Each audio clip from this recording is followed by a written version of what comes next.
해외 주요 뉴스입니다.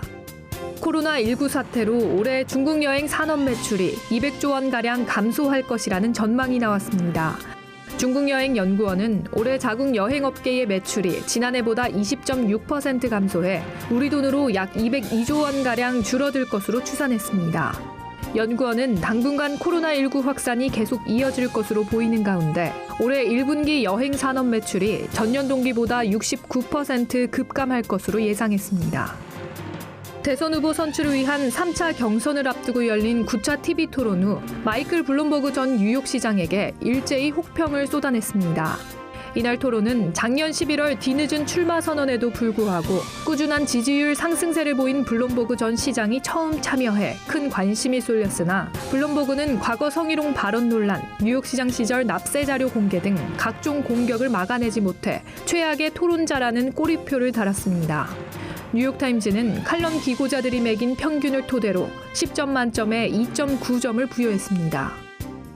말레이시아에서 페이스북 등 SNS를 통해 아기 입양 거래가 이루어지는 것으로 드러나 논란이 되고 있습니다. 입양을 원하는 사람이 SNS 비공개 그룹에 가입한 뒤 입양 사유와 거주지, 하는 일 등 간단한 신상 명세만 적으면 브로커들이 아기 거래를 알선하는 방식이며 양부모는 우리 돈 285만 원에서 571만 원을 대가로 지불한 것으로 알려졌습니다. SNS를 통해 입양하려 한 부모 중 한 명은 정부가 정한 절차에 따라 아기를 입양하려면 너무 오랜 시간이 걸리고 아기의 성별을 선택할 수 없다고 답했습니다.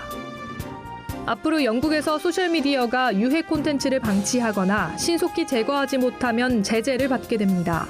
로이터 통신 등에 따르면 니키 모건 문화부 장관과 프리티 파텔 내무부 장관은 공동 성명을 통해 소셜미디어 규제 방안을 발표했습니다. 이에 따르면 모든 소셜미디어 업체는 유해 콘텐츠를 신속히 제거하고 이용자들을 보호하기 위한 시스템을 마련해야 합니다. 만약 주의 의무를 위반할 경우 벌금이 부과될 수 있으며 반복적 위반이 발생하면 운영 중단 조치가 내려집니다.